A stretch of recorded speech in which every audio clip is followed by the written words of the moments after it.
Hello everybody, I am the Black Sigma, or you could just call me Eric.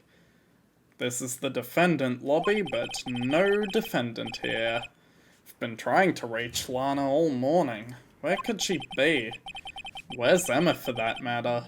It almost seems as if something's been happening behind the scenes. Edgeworth. Knowing you, you've already figured it out.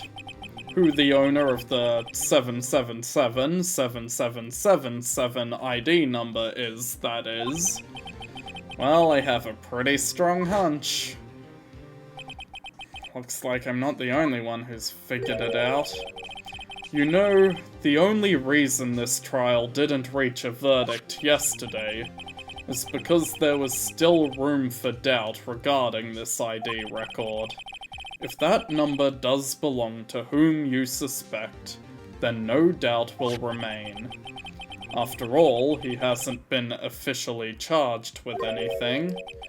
True. Not yet. In any event, once all doubt has been removed from that list, I can call for a ruling. 5 minutes, right? And Chief Prosecutor Skye will be found guilty. But she didn't do it. I figured you'd say as much. That's why I came here. To hear what you have to say. Lana's hiding something. The only way we'll ever know the truth is to draw it out of her. The truth. Everything goes back to the SL9 incident. Don't be stupid. Today's the last day of the trial. We don't have time to reminisce about the past. That depends on you. If she's found guilty, you'll lose your only chance to find out what really happened.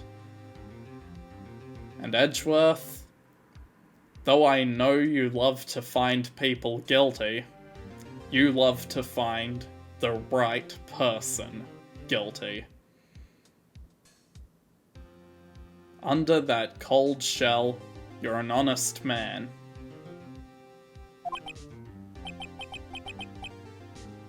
I'll think about it. See you in court, right? See you in court, Edgeworth. This is it. If I'm ever going to find out what Chief Gant has on her, it's now.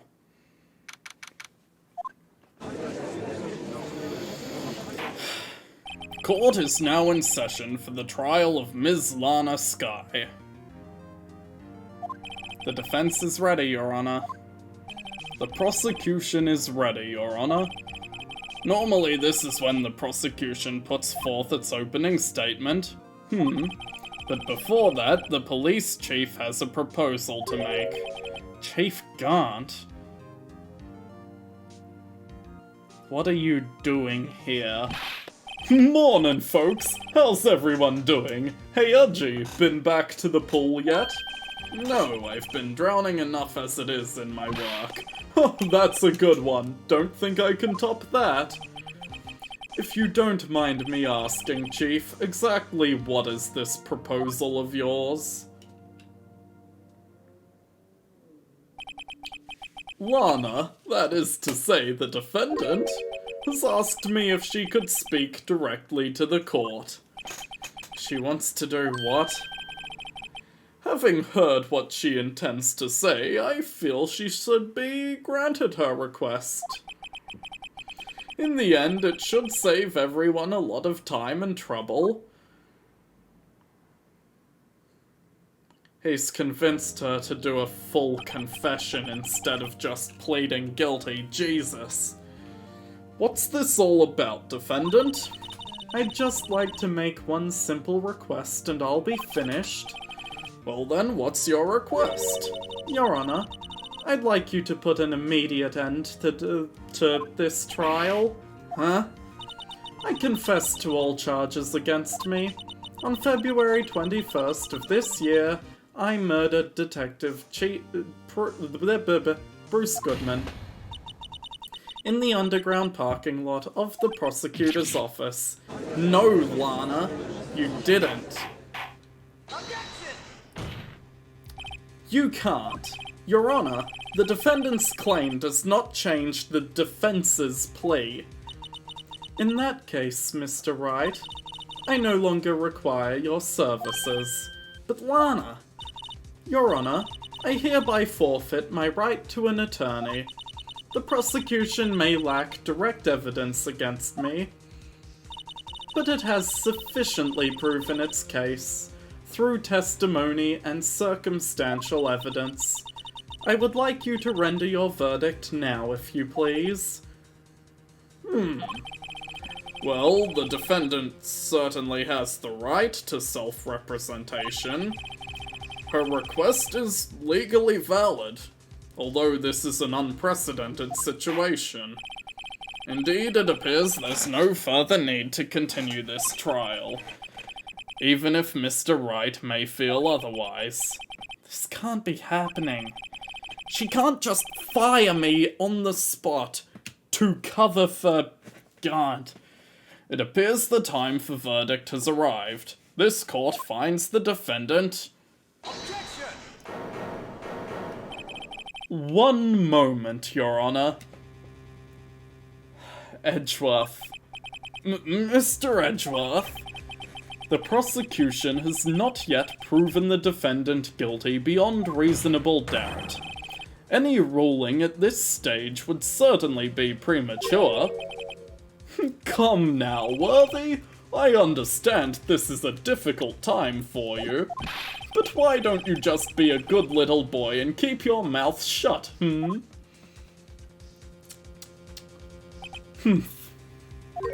I don't think I care for your tone, Chief Guard. What? Creating another fabrication to cover up your past mistakes. Sorry, but I'm no longer the naive little boy you would have me be. With this sudden confession from the defendant, it's obvious to me some kind of deal was struck behind the scenes. Some kind of deal, Not everyone operates as you do, Worthy. I thought so. Your Honor, the prosecution would like to change its first witness. Oh, to whom? As its first witness, the prosecution would like to call Ms. Lana Skye. I request the court hears her testimony. Mr. Edgeworth, I am exercising my right to self-representation. I don't think we need to continue. I don't care what you think, Miss Skye. The exposure of truth sometimes results in tragedy. However, no matter how tragic the truth may be, it would be an even greater tragedy to avert one's eyes from it. Very well, the court shall grant the prosecution's request. That's okay with you, right, Chief Guard? Worthy. You'll live to regret this. Mark my words. Ms. Lana Skye, please take the stand. Looks like Edgeworth decided to take the horse by the reins. Now then, witness, please state your name and occupation. My name is Lana Skye. My occupation? I'm Lana's little sister, and I want to be a scientific investigator. 2 years ago, you encountered the serial killer Joe Dark of the Joe Dark killings. Is this correct? Yes. I'm trying my hardest to forget about that, though. I'm sorry, but I'm afraid I'm going to have to ask you to recall those events one more time. Mr. Edgeworth, please remember that this trial concerns the murder of Detective Goodman. Is an incident that was resolved 2 years ago really all that relevant? Yes, it most certainly is. Well, okay then. He sure gave in fast. Now, please testify about what happened to you 2 years ago. The trip to yesteryear has finally begun. It's bound to lead to the truth behind this trial. So, 2 years ago, I was waiting in my sister's office that day. A man came running in and took me hostage. Neil Marshall rescued me, but I'll never forget what I saw in that instant. The man raised up his knife and stabbed Mr. Marshall in the chest. It's a good thing you weren't harmed. I passed out. I don't remember much. That's understandable. However, please tell me, Mr. Edgeworth, what does this testimony have to do with Detective Goodman's murder? That will soon become apparent, Your Honor. You've got to admire him for his courage, considering he doesn't have all the evidence I do. Very well, the defense may begin its cross-examination. But I just got fired as the defense for the case. How am I still... Okay.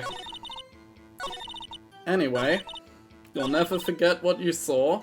He stabbed Mr. Marshall in the chest? No, Emma, he didn't. He was stabbed in the back. Oh, come on. Really? Okay, guess I'll have to press some statements then. Man, Joe Dark, he was a serial killer. Joe Dark was brought in for questioning that day. We were desperate to get anything on him to lead to an arrest. He fled the room. Upon fleeing the room, proceeded to take the elevator. The elevator was going up, and he ran into Skye and Gant's office. Why would he take the elevator up if he was trying to escape? That doesn't make sense. There was a lot of noise coming from outside. I opened the door. That's when I saw him. Neil Marshall rescued you. What was he doing there? He was chasing after... Also, it was the day he got the prosecutor's award. Went straight to the questioning room afterwards. And Prosecutor Marshall came running in. Doesn't remember clearly. We'll never forget what you saw in that instant. Mr. Marshall jumped on Dark. Just then the lights went out.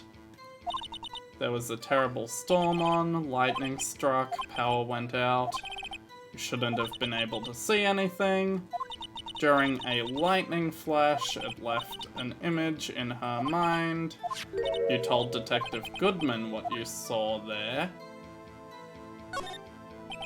So you spoke with Goodman about this 2 years ago? That's what's so scary about this trial.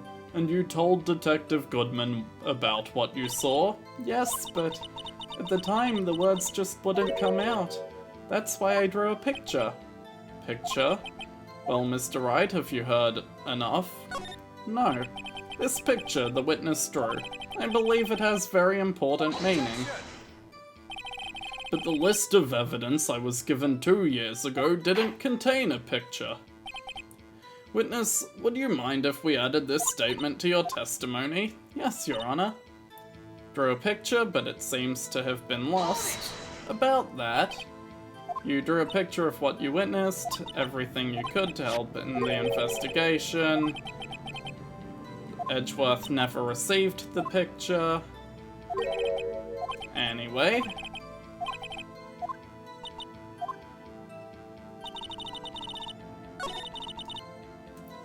That picture was not, in fact, lost. Objection! Mr. Edgeworth, this little girl put all her heart into drawing that picture, and yet you would insist on denying its existence? Huh? Hey, I'm not the bad guy. All I'm saying is that as the prosecutor for the case, I wasn't handed such a picture.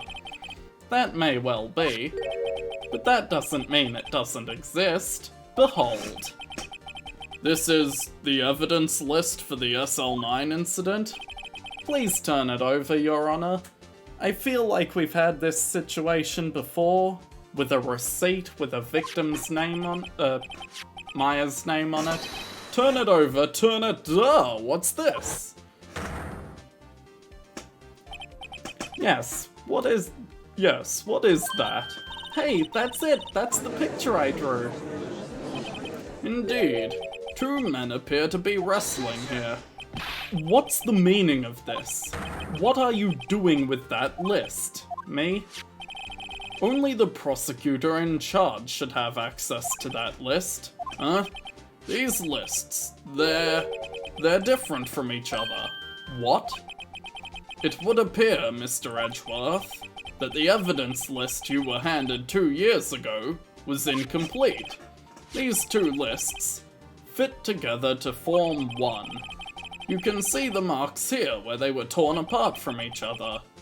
So you see, Mr. Edgeworth, it's quite obvious what happened. 2 years ago, only half the evidence in that case ever reached you.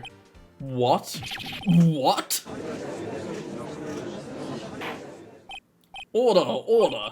But, Ms. Skye, why did you draw your picture on the back of such an important list? Because that's what Detective Goodman handed me in the questioning room, Your Honor. Wait a minute. If this list was torn in half, then that means... Your Honor, are you alright, Mr. Wright? Your eyes are bulging from your head. If the evidence list was torn in half, then there might be more of the drawing on the back of Mr. Edgeworth's list. Yes, that's quite conceivable, Mr. Edgeworth. It's possible. Let's see. Is something wrong? Do you even have to ask? Sorry, Your Honor. There is indeed something drawn on the back of my list. It's that thing.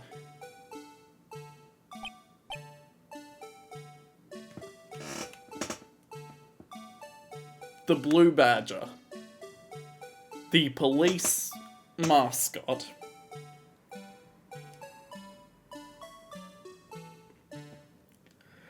Why on earth would the Blue Badger have anything to do with this case?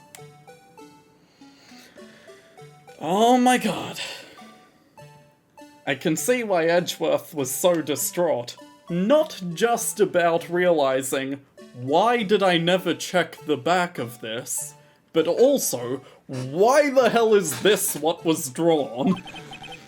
That's that thing. That thing that was dancing in the evidence room. Clearly, this act of vandalism is the work of a certain chief of detectives. Guess he was out of scrap paper. Evidence list restored and updated in the court record. Very well, witness. Will you please testify about this picture you drew 2 years ago? Huh? Oh, yes, sir, Your Honor. What's wrong with Emma? She seemed to be thinking about something when she was looking at the picture. Well, we first thought, or the first thought Edgeworth presented was that someone else drew the second picture. That, you know, these were entirely disconnected drawings.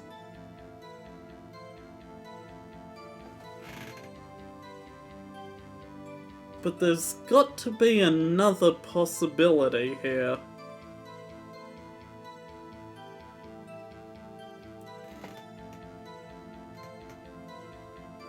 If these were all part of the same drawing, what would that mean?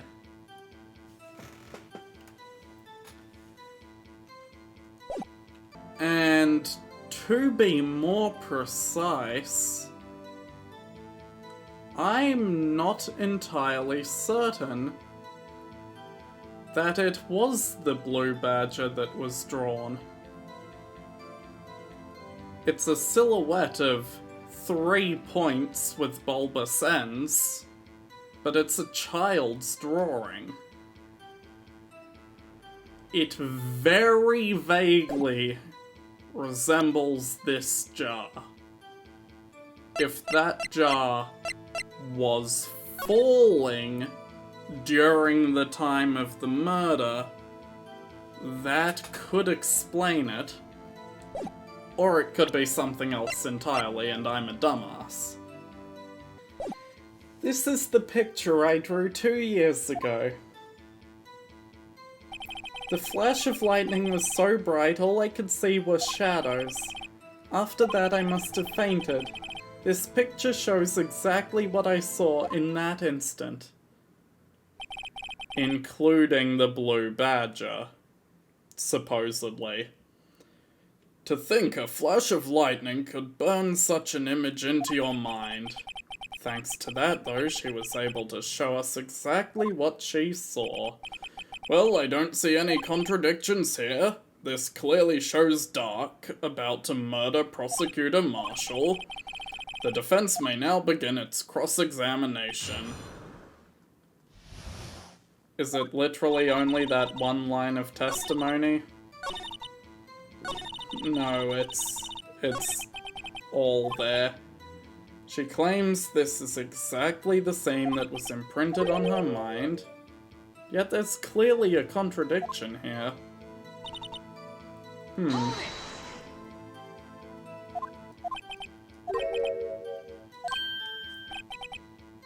Yeah, something is bothering me about the picture, Your Honor, 'cause he pointed it out. This is the picture you drew, of exactly what you saw. I believe I stated in a different episode that why is the knife blunt? Okay. Well, never mind then.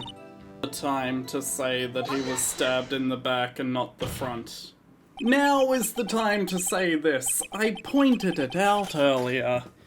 The classic Phoenix Wright move of figuring out the twist in the case too soon. Hate to be the bearer of bad news, but this picture the witness drew contains a blatant contradiction. What? But I still remember it just like it was yesterday. Mr. Wright, perhaps it would be faster if you simply pointed out this contradiction for us. I mean, there is also the fact the knife is blunt.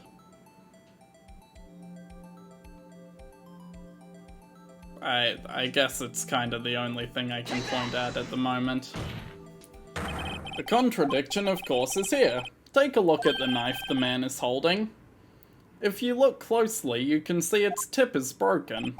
Even I don't have to look closely to see that, Mr. Wright. But Mr. Wright, look at the evidence. See the murder weapon? The tip is broken too. If I recall, the tip of the knife was found broken off in the victim's body. It was the conclusive piece of evidence that proved Joe Dark was the murderer. I'm afraid it's not so simple, Emma. And where, pray tell, could you possibly see a problem? It's obvious, really. The victim suffered a single stab wound to the back. If the victim was only stabbed once, then the murder weapon should not yet be broken. Ah, what's the meaning of this? Perhaps the knife was broken beforehand. Sorry, but I'm afraid that's not possible. The tip of the knife was found inside the victim's body. If it was broken beforehand, it couldn't possibly wind up there. That's right, but what does this mean? The tip of the knife was undeniably discovered within the victim's body.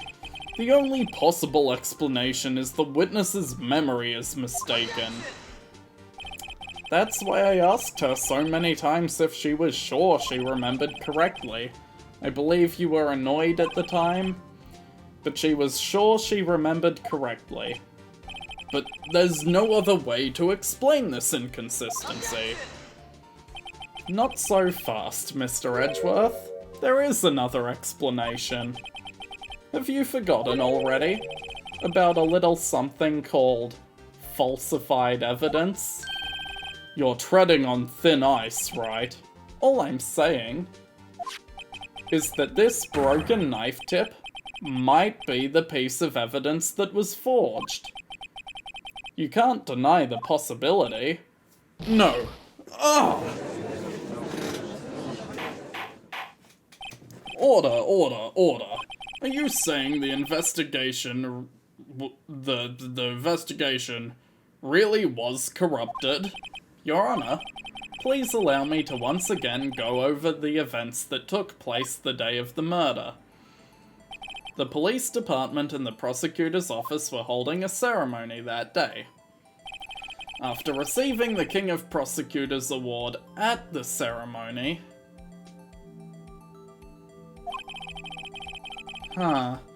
Neil Marshall questioned Joe Dark along with Damon Gart. During his questioning, Joe Dark fled the room. Prosecutor Marshall chased after him and was killed by Dark. It is my belief that somewhere in this story, there's a lie. I'm not lying. The man really was holding up a broken knife. If that's true, then there's no other way around it. This could not have been the actual murder weapon. There must have been another broken knife. What are the chances of there being two broken knives? Another broken knife besides Joe Dark's. Could there have been one? There absolutely is. I just noticed it in the photo a few minutes ago.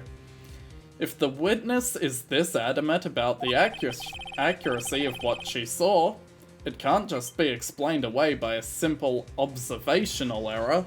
Oh no, I can't press the A button to continue this trial. Well, even though this is a very odd place to leave a trial hanging, I guess I'll continue it in the next episode. Bye.